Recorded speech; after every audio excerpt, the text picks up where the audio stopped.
Refining of element कैसे करते हैं, रिफाइन कैसे करते हैं क्रूड मेटल से, उसको रिफाइन कैसे करते हैं, उसके अलग अलग टेक्निक्स हमने देखे थे, जिसमें हमने पोलिंग, जोन रिफाइनिंग, बराबर है, वेपर फेज रिफाइनिंग, समझना। तो ये क्रोमेटोग्राफी, ये सब टेक्निक्स हमने क्या किए थे, रिफाइनिंग प्रोसेस में देखे थे। आज हमको एक्चुअल मेटल को उसके ओर से किस प्रकार से एक्सट्रैक्ट करते हैं, that is nothing but the extraction of metal from its particular ore, किस प्रकार से करते हैं वो हमको समझ लेना है। पर उसके पहले कुछ चीजों को आपको मैं थोड़ा समझा देता हूँ जो आपके लिए बहुत ही इसेंशियल है। मान लीजिए कोई भी ओर है मेटल का और वो अगर ऑक्साइड के फॉर्म में है, अगर वो ऑक्साइड के फॉर्म में है और आपको उससे मेटल मिलाना है, तो आपको जस्ट उसका क्या करना पड़ेगा, रिडक्शन करना पड़ेगा। अब रिडक्शन किसके द्वारा कर सकते हो आप, कोई भी रिड्यूसिंग एजेंट जैसे कार्बन मोनोऑक्साइड है या चारकोल पाउडर, जो कार्बन पाउडर आप बोलते हो उसको, या फिर आप हाइड्रोजन गैस या कोई कैटालिस्ट निकेल वगैरह, है ना। तो इस प्रकार से कोई रिड्यूसिंग जो एजेंट है इसके द्वारा आप क्या करोगे, उसका रिडक्शन करोगे, है? तो जब रिडक्शन करोगे तो ऑक्साइड का जब रिडक्शन हो जाएगा तो आपको प्योर फॉर्म में मेटल मिल जाएगा, ठीक है। उसको फिर से आपको प्यूरिफाई करना पड़ेगा so that you get most ultra pure metal, ठीक है। तो जोन रिफाइनिंग या फिर पोलिंग, ये जो सब प्रोसेस है ये क्या है, रिफाइनिंग प्रोसेस है। और इसमें आपको बताया गया है कि एक्सट्रैक्शन कैसे करते हैं मेटल से, मेटल का मेटल ओर से। तो सबसे पहले हम देख रहे हैं कि अगर हमारे पास ओर ऑक्साइड के फॉर्म में है तो हम उसका रिडक्शन करेंगे जिससे हमको मेटल मिल जाए, बराबर है। अगर हमारा ओर गलती से अगर सल्फेट के फॉर्म में है तो आपको उसको पहले क्या करना पड़ेगा, पहले आपको उसको रोस्ट करना पड़ेगा इन एक्सेस ऑफ एयर। तो रोस्टिंग से क्या हो जाएगा, जो भी सल्फाइड ओर है वो रोस्ट होके ऑक्साइड में कन्वर्ट हो जाएगा, बराबर है। ऑक्सीजन के साथ कंबाइन होके वो ऑक्साइड बना लेगा और फिर आप क्या करोगे, उस ऑक्साइड को क्या करोगे, रिड्यूस करोगे with the suitable reducing agent. इस तरीके से आपको दो चीजें हमेशा याद रखना है, जो बेसिक चीजें है, ऑक्साइड को रिड्यूस करके आप मेटल मिलाओगे, या फिर अगर आपका ओर सल्फेट के फॉर्म में है तो पहले आप उसको रोस्ट करोगे और रोस्टिंग के बाद आप उसको ऑक्साइड में कन्वर्ट करने के बाद आप उसको क्या करोगे, रिड्यूस करके आप ओरिजिनल मेटल को मिला लोगे। तो सबसे पहले अभी हम आज देखते हैं extraction of zinc from zinc blend. सबसे पहले जिंक क्या है, तो आपको पता है zinc is a transition element eight having atomic number 30। तो जिंक ये ट्रांजिशन एलिमेंट में आता है, भले ही वो हमारा प्योरली ट्रांजिशन एलिमेंट नहीं है, वो हमारा प्योरली डी ब्लॉक एलिमेंट है, पर हम उसको ट्रांजिशन एलिमेंट मानते हैं क्योंकि वो क्या है, पूरे ट्रांजिशन एलिमेंट के साथ रहता है। तो zinc is nothing but D block element, also known as transition elements, but zinc having atomic number 30। तो जिंक का इलेक्ट्रॉनिक कॉन्फ़िगरेशन क्या हो जाएगा, argon 18 3d10 4s2। तो इसमें देखो d में 10 इलेक्ट्रॉन है, इसका मतलब है जिंक के पास d में 10 इलेक्ट्रॉन है, तो ये हमारा ट्रांजिशन एलिमेंट तो नहीं कहलाएगा according to the definition of transition element, but it is a D block element. पर ये सब ट्रांजिशन एलिमेंट के साथ रहता है, इसीलिए जिंक को हम ट्रांजिशन एलिमेंट भी कहते हैं। तो सबसे पहले जिंक मेटल है, ध्यान में रखना, और ये जो इसकी एक्टिविटी है, रिएक्टिविटी है जिंक की, ये सबसे ज्यादा है। आपको पता है जिंक गोल्ड को या प्लैटिनम को उसके साइनो कॉम्प्लेक्स में से निकाल सकता है और खुद का साइनो कॉम्प्लेक्स बना सकता है। तो उसकी जो रिएक्टिविटी होती है ना, एक्टिविटी होती है, वो सबसे ज्यादा है। तो जिंक खुद क्या करता है, खुद का रिडक्शन करता है और आगे वाले का क्या कर देता है, ऑक्सीडेशन। तो जिंक आपको क्या मिलेगा, इलेक्ट्रॉनिक कॉन्फ़िगरेशन क्या है जिंक का, argon 18 3d10 4s2। अब ऐसा है जो जिंक एलिमेंट है, जो डी ब्लॉक एलिमेंट है और ग्रुप नंबर 12 में आता है, उसका एक्सट्रैक्शन आपको उसके ओर से करना है। तो पहले हम सबसे पहले देखेंगे जिंक के कौन से ओर है। तो आपको पता है जिससे आप जिंक को एक्सट्रैक्ट कर रहे हो उसका नाम है जिंक ब्लेंड। जिंक ब्लेंड को हम क्या बोलते हैं, जिंक सल्फाइड भी बोलते हैं। क्या बोलते हैं, जिंक सल्फाइड, जिंक सल्फाइड। तो जिंक का जो मेन ओर है वो है जिंक सल्फाइड, जिंक सल्फाइड। थोड़ा गौर कीजिए, सल्फाइड, अगर एक एस है तो सल्फाइड, बराबर है। और अगर SO2 है तो आप उसको क्या बोलते हैं, सल्फर डाइऑक्साइड, बराबर है, सल्फर डाइऑक्साइड, बराबर है। अगर SO3 है तो आप उसको क्या बोलते हो, सल्फाइड, क्या बोलते हो, सल्फाइड। और अगर SO4 है तो आप उसको क्या बोलते हो, सल्फेट, क्या बोलते हो, सल्फेट। तो ये आपको याद रखना है। तो जिंक ये क्या हो गया, सल्फाइड। तो zinc sulphide is nothing but the zinc blende. Zinc sulphide को हम क्या बोलते हैं, जिंक ब्लेंड, ठीक है। तो ये जिंक का क्या है, ओर है, और इसमें आपको जिंक के मिलने के चांसेस बाकी सभी ओर से ज्यादा है। जो जिंक के बाकी ओर है उनसे ज्यादा परसेंटेज में जिंक ब्लेंड में हमको मिलता है। दूसरी बात, जिंक ये सल्फाइड के फॉर्म में है, जिंक ब्लेंड जो है वो सल्फाइड के फॉर्म में है। इसका मतलब है कि जब हम जिंक का एक्सट्रैक्शन करेंगे तो आपको रोस्टिंग तो करना ही है, बराबर है। विदाउट रोस्टिंग आप जिंक को एक्सट्रैक्ट कर ही नहीं सकते क्योंकि वो सल्फाइड के फॉर्म में है। तो आपको क्या करना पड़ेगा, उसको ऑक्साइड के फॉर्म में कन्वर्ट करना पड़ेगा, बराबर है। और उसके लिए आपको क्या करना पड़ेगा, रोस्टिंग करना पड़ेगा। तो आप जब जिंक सल्फाइड को रोस्ट करोगे तो वो जिंक ऑक्साइड मिलेगा।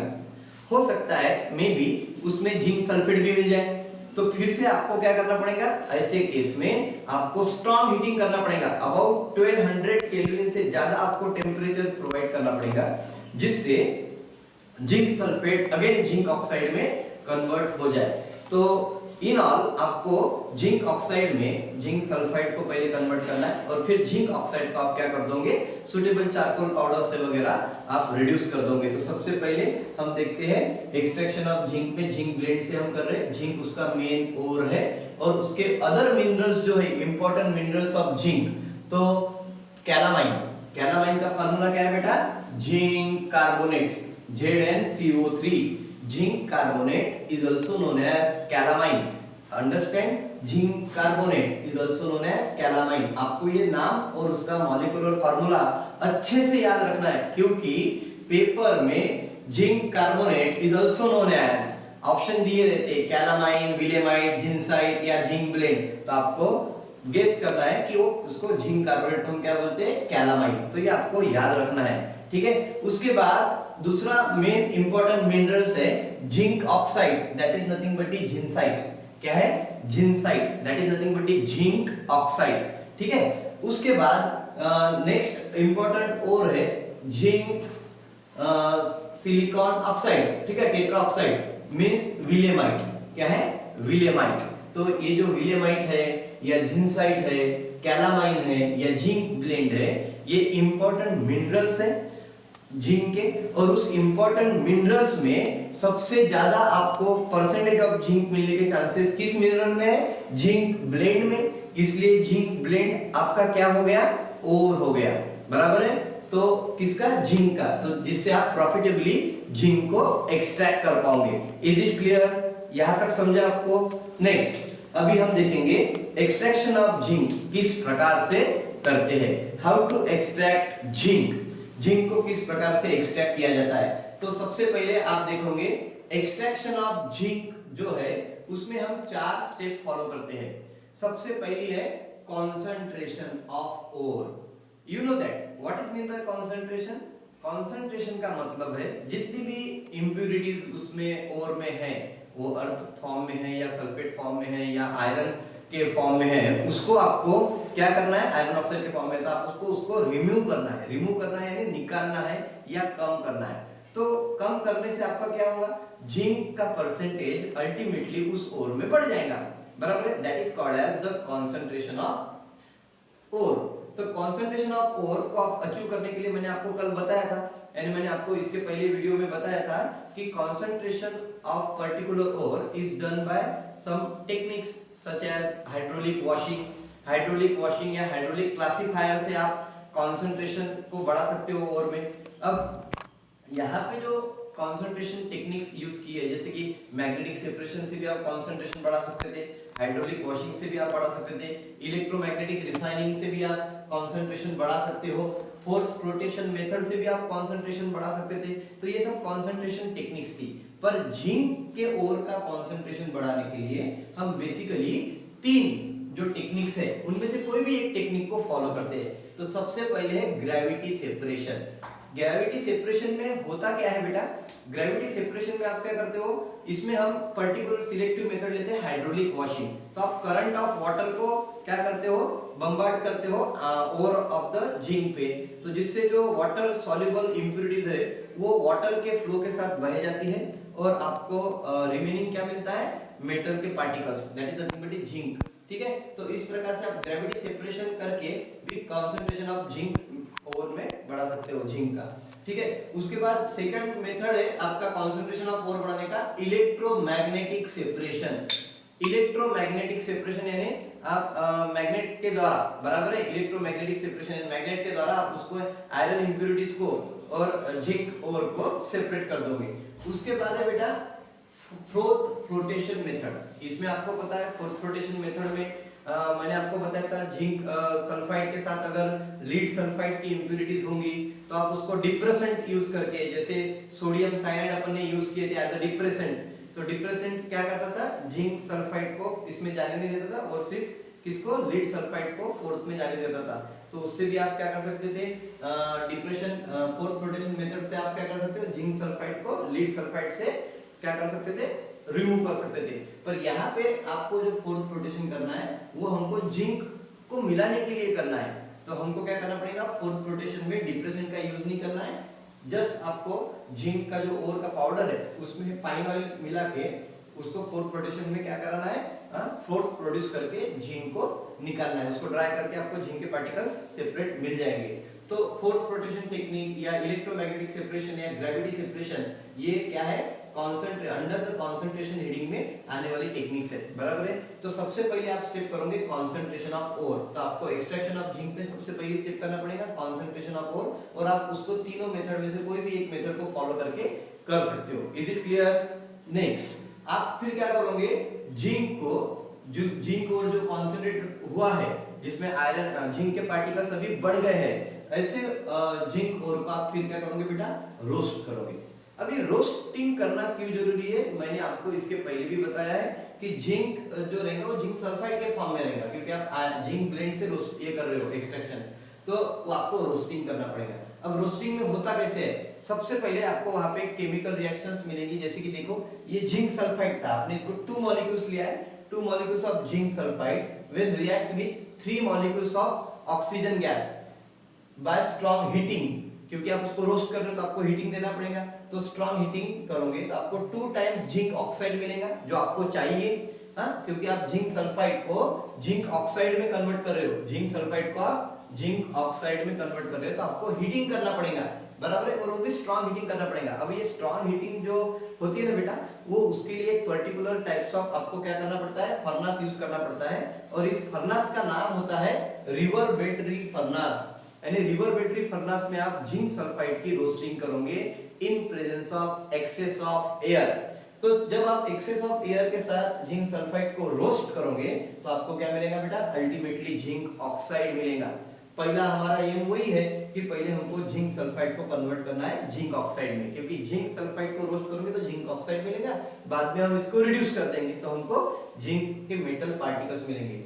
ठीक है, तो देखिए जिंक ऑक्साइड आपको मिला है, तो ये रोस्टिंग में आपको मिल जाएगा इन रिवर्बरेटरी फर्नेस। अब रोस्टिंग हो रहा है, जिंक सल्फाइड का जिंक ऑक्साइड में कन्वर्ट हो रहा है, तो मे बी इस केस में जिंक ऑक्साइड के साथ हो सकता है जिंक सल्फेट भी मिले।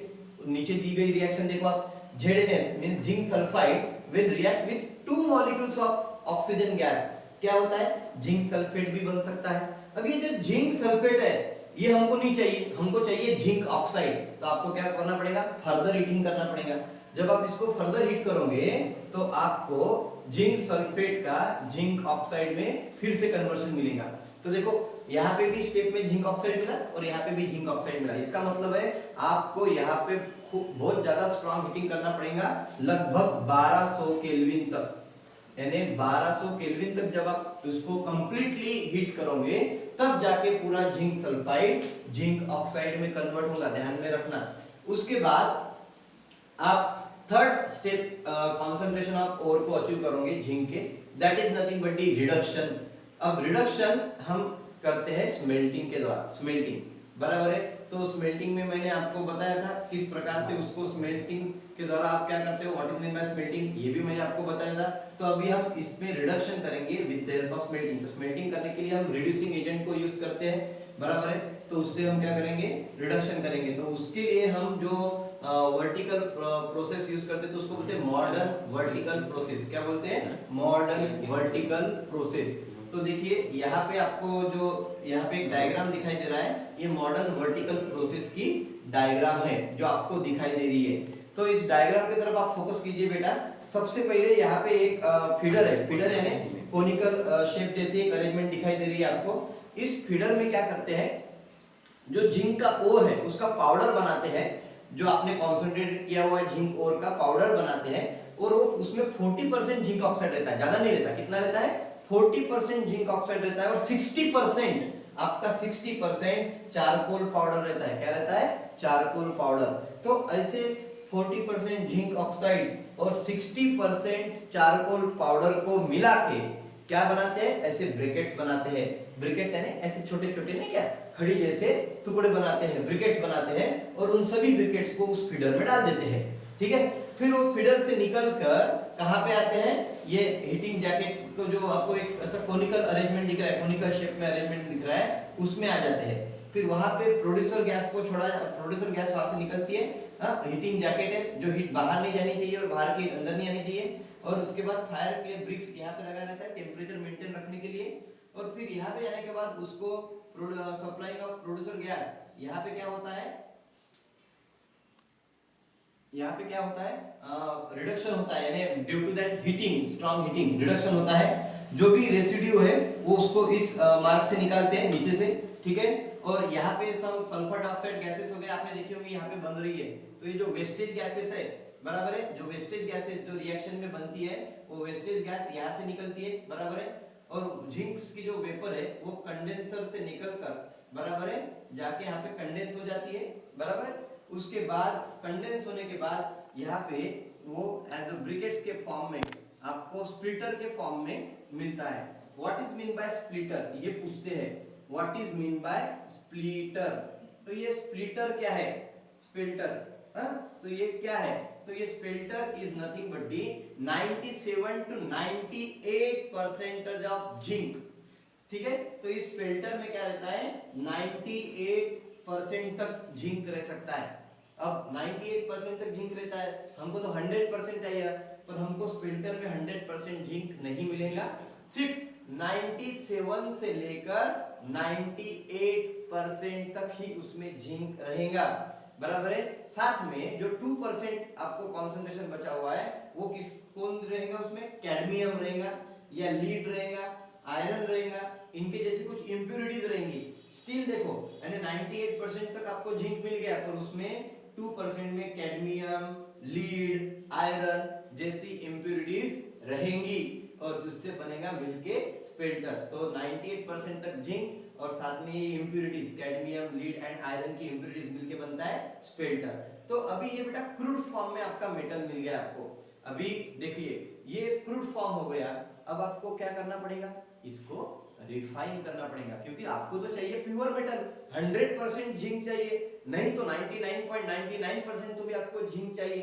तो आप उसको कैसे अचीव करोगे, 99.99% अगर आपको जिंक चाहिए तो आपको क्या करना पड़ेगा, आपको प्यूरिफिकेशन मेथड को यूज करना पड़ेगा। मैंने कल आपको purification method that is nothing but refining process कल बताया था। देयर आर 7 रिफाइनिंग प्रोसेस, जिसमें क्रोमेटोग्राफी थी, जोन रिफाइनिंग थी, वेपर फेज रिफाइनिंग थी, बराबर है ना, जिसमें वैन आर्केल मेथड या मॉन प्रोसेस, बराबर है, पोलिंग था, बराबर है। तो इस प्रकार से मैंने कल रिफाइनिंग प्रोसेस पूछी थी, उसमें मैंने आपको एक इलेक्ट्रोलिटिक रिफाइनिंग भी बताया था। Is it clear. और वो इलेक्ट्रोलिटिक रिफाइनिंग अगर हम करते हैं जिंक क्रूड मेटल की, तो हमको 99.99% तक हम जिंक का कंसंट्रेशन अचीव कर सकते हैं, यानी जिंक को मिला सकते हैं 99.99% तक। तो ये जो इलेक्ट्रोलिटिक रिफाइनिंग है, उसके लिए आप क्या करोगे, एक इलेक्ट्रोलिटिक सेल लोगे बेटा, और उसमें 3% ऑफ H2SO4, ध्यान में रखना, कितना, 3% ऑफ H2SO4 लिक्विड लोगे। 3% ऑफ H2SO4।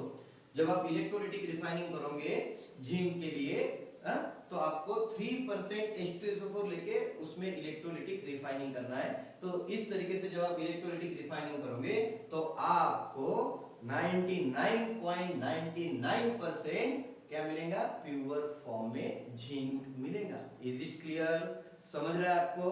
तो that is called as extraction of zinc from zinc blende. इस तरीके से आप एक्सट्रैक्शन ऑफ जिंक करोगे जिंक ब्लेंड का, ठीक है, ब्लेंड से। तो जिंक का तो एक्सट्रैक्शन आपने कर लिया है। अभी हम देखेंगे कि नेक्स्ट पार्ट में हम क्या कर रहे हैं, एक्सट्रैक्शन ऑफ आयरन। तो थोड़ा बहुत हम पहले आयरन के बारे में देख लेते हैं। Iron is nothing but the transition element. ये प्योरली ट्रांजिशन एलिमेंट है। क्या डेफिनेशन है बेटा ट्रांजिशन एलिमेंट की, बताओ। The definition of transition element क्या है? तो मैं ये थोड़ा रफ कर देता हूँ, ठीक है, क्योंकि इसके समझाने के लिए मेरे को आसान हो जाएगा। तो ये पोर्शन में अभी रफ कर देता हूँ, आपको अभी ये समझ गया है, ठीक है, ऐसा मान के मैं चलता हूँ।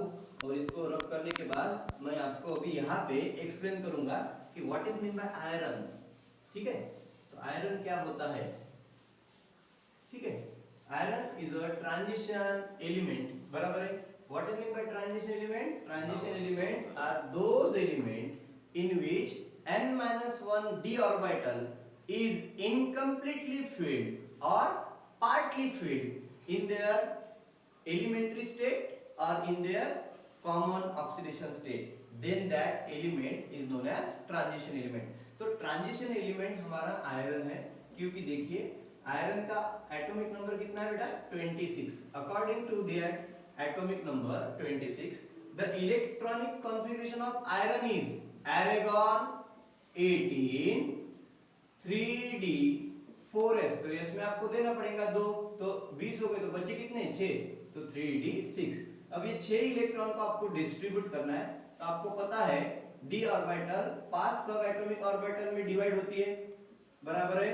तो अभी देखिए 5 सब एटॉमिक ऑर्बिटल में पहले according to Hund's rule single single electron जाएंगे, समझ रहे हैं आपको, और बाद में एक इलेक्ट्रॉन बच रहा है तो वो जाके क्या हो जाएगा बेटा, पेयर्ड। तो यहाँ पे नंबर ऑफ अनपेयर्ड इलेक्ट्रॉन कितने हैं, 4। ध्यान में रखना, यहाँ पे एलिमेंट्री फॉर्म में नंबर ऑफ अनपेयर्ड इलेक्ट्रॉन कितने हैं, 4, बराबर है। और यहाँ पे s ऑर्बिटल में क्या है, इलेक्ट्रॉन की पेयर्ड, ठीक है। अब Fe 2 ऑक्सीडेशन स्टेट में रहता है, एक रहता है Fe2+ और एक रहता है Fe3+। तो अभी Fe2+ में Fe का इलेक्ट्रॉनिक कॉन्फ़िगरेशन क्या हो जाएगा, अगर आपको 2+ करना है तो ऑलरेडी s में के 2 इलेक्ट्रॉन निकल जाएंगे। तो देखिए इसका इलेक्ट्रॉनिक कॉन्फ़िगरेशन क्या जाएगा, argon 18 3d6 4s0। तो आप देख सकते हो कि Fe में भी Fe2+ में भी क्या है, 4 अनपेयर्ड इलेक्ट्रॉन है। कितने, 4 नंबर ऑफ अनपेयर्ड इलेक्ट्रॉन है। पर अगर आप Fe3+ का देखते हो तो उसमें s के 2 इलेक्ट्रॉन निकल जाएंगे और यहाँ पे d का 1 इलेक्ट्रॉन निकल जाएगा। तो Fe3+ के लिए इलेक्ट्रॉनिक कॉन्फ़िगरेशन क्या हो जाएगा, argon 18 3d5 4s0, बराबर है। अब इसको देखिए आप अकॉर्डिंग टू हुंस रूल जब आप इलेक्ट्रॉन क्या करोगे, दोगे, तो उसको आपको सबको सिंगल इलेक्ट्रॉन देना पड़ेगा। तो यहाँ पे देखिए नंबर ऑफ अनपेयर्ड इलेक्ट्रॉन कितने होंगे बेटा, 5। समझ रहे हो क्या? इसका मतलब है Fe3+ में सबसे ज्यादा नंबर ऑफ अनपेयर्ड इलेक्ट्रॉन होते हैं। अब Fe3+ में सबसे ज्यादा नंबर ऑफ अनपेयर्ड इलेक्ट्रॉन होते हैं, इसका मतलब है कि जो जिस कंपाउंड में Fe की ऑक्सीडेशन +3 रहेंगी वो ज्यादा स्टेबल क्या रहेगा, आपका कंपाउंड रहेगा। अब आयरन के बहुत सारे ओर्स है, वैसे आप देखो तो आयरन के 5 या 5 से ज्यादा ओर मिलेंगे आपको। पर देखिए आयरन के वो 5 ओर कौन से तो एक है पहला हेमेटाइट, क्या है, हेमेटाइट Fe2O3 हेमेटाइट। दूसरा है बेटा लिमोनाइट, दूसरा और कौन सा है, लिमोनाइट 2 टाइम्स Fe2O3.3H2O। तीसरा आपका है मैग्नेटाइट, क्या है, मैग्नेटाइट, जिसका फार्मूला है Fe3O4, बराबर है। चौथा मिनरल्स है सिडेराइट, आयरन का चौथा मिनरल है सिडेराइट FeCO3 बराबर है, और पांचवा और है आयरन का पायराइट, आयरन पायराइट, क्या है नाम, आयरन पायराइट, आयरन पायराइट। तो क्या है उसका फार्मूला है FeS2। अब इन सब में आयरन की ऑक्सीडेशन स्टेट क्या है, अगर हम देखेंगे तो आपको दिखाई देगा कि इन हेमेटाइट Fe2O3, तो देखो Fe2O3 एक ऑक्सीजन पे हम 2 माइनस मान के चलते हैं, अगर हम एक ऑक्सीजन पे 2 माइनस लेते हैं तो 3 ऑक्सीजन पे कितना हो गया बेटा, -6, और -6 को बैलेंस करने के लिए हमको क्या लगेगा, +6 बराबर है। अब यहाँ पे 2 आयरन है, इसका मतलब है एक आयरन पे कितना हो गया, +3, तो यहाँ पे Fe की जो ऑक्सीडेशन स्टेट है वो क्या है बेटा, +3। तो देखिए हेमेटाइट में आपको आयरन कौन से ऑक्सीडेशन स्टेट में दिखाई दे रहा है, +3 ऑक्सीडेशन स्टेट में दिखाई दे रहा है। वैसे ही वो लिमोनाइट में भी +3 ऑक्सीडेशन स्टेट में है, पर इस केस में क्या हो गया है, लिमोनाइट के साथ मॉइस्चर जुड़ा हुआ है, मॉइस्चर। अब moisture is another form of impurity, तो उसको निकालने के लिए बहुत सारी ट्रीमेंडस प्रोसेस करनी पड़ेगी, अलग-अलग प्रोसेस करनी पड़ेगी, तो उससे तो अच्छा लिमोनाइट से अच्छा हेमेटाइट है, बराबर है। तो हेमेटाइट में आयरन का परसेंटेज भी ज्यादा होगा, बराबर है, तो लिमोनाइट में लेते हुए हम हेमेटाइट ले सकते हैं। Is it clear? अब इसमें देखिए Fe3O4 में आयरन की ऑक्सीडेशन स्टेट बहुत कम आएगी, यानी +3 तो नहीं आएगी, लेस देन +3 आएंगी। या फिर FeS2 में देखिए, अगर आप यहाँ पे लेते हो तो यहाँ पे आयरन पायराइट में क्या हो सकता है, Fe की ऑक्सीडेशन स्टेट ज्यादा हो सकती है, पर इसके लिए फिर से आपको फिर वो रोस्टिंग मेथड यूज करना पड़ेगा, क्योंकि ये सल्फाइड के फॉर्म में है। फिर से एक मेथड बढ़ जाएंगी, अगर आप सीधा सीधा उसको हेमेटाइट को, ऑक्साइड को डायरेक्टली रिड्यूस कर देते हो, बराबर है, तो आपको आयरन मिल सकता है, तो फिर आप काय को सल्फाइड को रिड्यूस करते बैठोगे। इज इट क्लियर, क्लियर और नॉट? इसीलिए हम क्या करते हैं, the important minerals of iron, जो हमारे पास 5 इंपॉर्टेंट मिनरल्स है, हेमेटाइट, लिमोनाइट, मैग्नेटाइट, सिडेराइट और आयरन पायराइट, इनमें से केवल और केवल हेमेटाइट को क्या लेते हैं, एक्सट्रैक्शन प्रोसेस में यूज करते हैं। तो बेटा देखो, extraction of iron with the help of hematite ore, or by taking the ore hematite we have to use extraction process for extracting the iron from its hematite। ठीक है, तो haematite का फार्मूला क्या है, Fe2O3।